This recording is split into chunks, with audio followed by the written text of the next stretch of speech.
pasando distintas teorías acerca de Titanic y todas las especulaciones, todo lo que lo ha rondado durante muchos años. Primero, ya estuvimos haciendo el ejemplo de la tablita, que hace alusión más bien a una puerta, al parecer. Exacto. Y en donde al principio todos decíamos, ok, ¿sabes qué? Jack podría haberse salvado, pero la verdad es que no. Se comprobó que no, y otros postulan que sí, por un flotador poniéndolo debajo o el chaleco poniéndolo bajito de la mesa. Estaba difícil. Estaba difícil. Ahora hay algo mucho más profundo, hay algo que va mucho más allá y que tiene que ver con la génesis de este barco. ¿Habría sido a propósito todo esto? El hundimiento sí. ¿Sí? Y hay una razón de ser de características económicas. Ojo, debo hacer una aclaración de antemano. Cuando ellos iban a hundir este barco, no pensaron que iba a llegar al nivel y a la escala de tragedia en lo que esto terminó. Porque como estaba planificado, estaba pensado también el rescate de las personas y quizás por ahí con un pequeño margen de error y con alguna víctima fatal.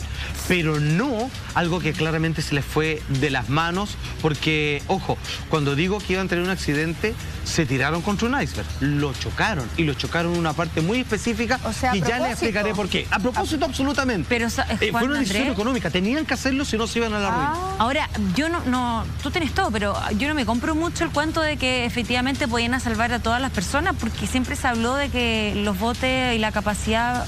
Tenían un barco cerquita. Tenían un barco cerca que falló esa comunicación. Le cuento los detalles. A ver. De partida, como les dije, de estos transatlánticos que son White Line Star, que es la marca de estos supermillonarios, estas grandes corporaciones que querían de alguna manera vanagloriarse de hacer los más gigantescos cruceros de la época, los más seguros, los más imponentes. Y los más lujosos. Los más lujosos y que por supuesto tenían como una especie de resumen de las clases sociales de aquel entonces, donde había un pasaje barato, donde poco menos que te iba echando carbón, digamos, al sistema de ignición, y los otros que vivían claramente en la fastuosidad absoluta. ¿Este era el primer viaje? Este era el primer viaje, por supuesto, que iba desde ese desembarco de Europa, que llegaba hasta el puerto en Nueva York. Tenemos una foto, porque de los tres barcos nos vamos a hacer cargo de los dos que están implicados en esta conspiración. Aquí está el Titanic y el Olympic. Atención, señor director. Ahí están los dos, uno al lado del otro.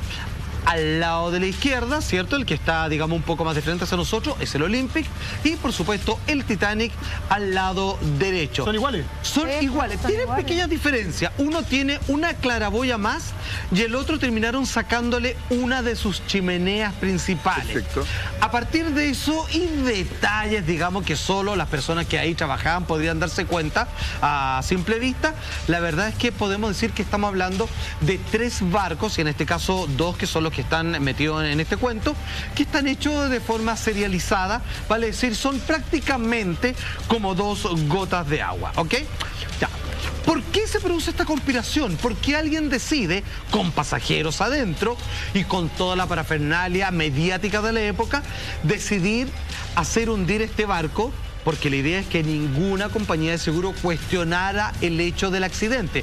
Es por eso de que, si bien lo planificaron, se encargaron de que todo el mundo, de que todos los países del planeta que tuvieran de circulación al menos un periódico, supieran de que había zarpado rumbo a Norteamérica el barco transatlántico más lujoso del mundo en aquel momento. ¿Qué es lo que pasa? En uno de sus primeros viajes, estoy hablando antes del fatídico accidente del Titanic, el Olympic, que fue el primero en hacerse y que lo empezaron a carretear primero para ver cuánto aguantaba, tuvo un accidente a la primera. Más encima, quiero decir con esto, ya eran barcos poco seguros. Eran bonitos, pero así como prácticamente hecho en China. Pero sin pasajeros ese accidente. Tenía pasajeros, pero más que nada, pero buena pregunta, más que nada la tripulación a cargo del barco nada más. Estaban haciendo como navegaciones de prueba. Era como un piloto. Era como un piloto. Claro. Fue el 20 de septiembre de 1911 cuando el Olympic tuvo su accidente. Un accidente que no podían reparar. Atención, dice así el siguiente testimonio. Quien escribe esto es Andrew Newton, del documental Titanic, una verdad impactante y la verdad que no es menos. En 1911, dato histórico para la causa irrefutable, en 1911 el Olympic tuvo un accidente con un buque de guerra, o tuvo un choque, eso fue, que golpeó su casco abriendo un gran agujero. Le rasgó parte del fuselaje del barco que daba hacia el agua. Las aseguradores no pagaron los daños que había tenido el Olympic, tomando la decisión de hundirlo. Me explico. El Titanic, que estaba pensado para transportar pasajeros que pagaran altas sumas de dinero por estar ahí, estaba asegurado. El Olympic no. Pero justo les pasa este accidente que se termina rasgando parte, ¿cierto?, de la estructura del barco. Y entonces dijeron, nadie nos va a pagar por este barco y cuesta lo mismo que el Titanic. Nos vamos a ir, digamos, a la quiebra. Y es por eso, a ver si van entendiendo, que deciden convertir... Lo parcharon a la mala, ¿cierto? El Olympic, le pusieron así un parche curita prácticamente, le cambiaron el nombre por el Titanic para finalmente generarle un accidente y cobrar el seguro, porque el Olympic no tenía seguro, pero el Titanic sí, así que simplemente le cambiaron los nombres para poder recuperar todo el dinero perdido por el primero. O sea, tuvo el accidente el Olympic, luego lo cambiaron por el Titanic y finalmente iban a perder un solo barco, pero iban a tener la devolución de la plata, y el Titanic, que ahora se llamaba Olympic, seguía, digamos, fresco como en sus primeros días, digamos, de creación. Oye, pero podrían haber hecho eso sin pasajeros. Imagínate. Es que matan al Titanic. Ese es el punto. Estos gallos desgraciados, desde siempre, porque quien está detrás de todo esto es ni menos que el señor JP Morgan. A ver, estamos hablando del tipo que le quitó las patentes, ¿cierto?, de las invenciones a Nikola Tesla. Sí. Estamos hablando de uno de los empresarios de banco más feroces que han existido en la historia.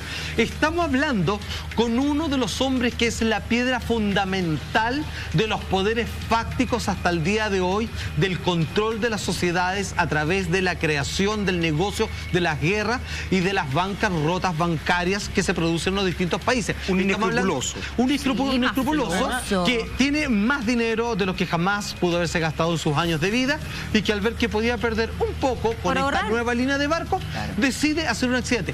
Cuando hay un accidente con pasajeros, Carla, es tan escandaloso que las compañías aseguradoras no pueden cuestionar esto y tienen que pagar sin preguntar demasiado. Y no pueden ir a ver si el barco, a ver, vamos a ir a revisar, porque uno cuando choca el auto va alguien a fiscalizar a ver si es lo que pasó, pero aquí no se podían meter al barco. O sea que con las muertes de todas estas personas, él se aseguraba la cobertura. Absolutamente. Es la coartada perfecta. Si tú lo piensas, el otro barco sale con la tripulación, choca, el asegurador dice, nosotros no vamos a pagar. Pero en el minuto que tenía una tragedia mundial, de la cual seguimos hablando hasta el día de hoy, que, como decía Salpate, que aparece en todos los diarios alrededor del mundo, no tenéis cómo decirle al dueño de la naviera, oye, esto me parece que puede ser un poco falso. O sea, siento que lamentablemente el precio de las vidas era la perfecta coartada para poder realizar un desfalco como este. Ahora, hay otro elemento que yo creo que uno no puede dejar de considerar, y es que viajaban en este barco familias poderosísimas a nivel mundial.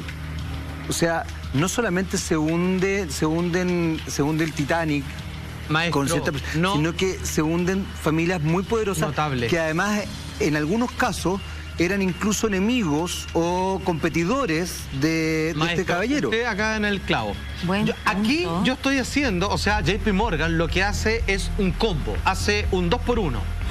Va a poder cobrar el seguro de su costoso transatlántico, y como todos querían participar de este magno evento, invita, no les cobra a un par de familias particularmente muy poderosas que representaban su feroz competencia, que tenía que ver principalmente con los tendidos eléctricos, que era el negocio de aquel momento.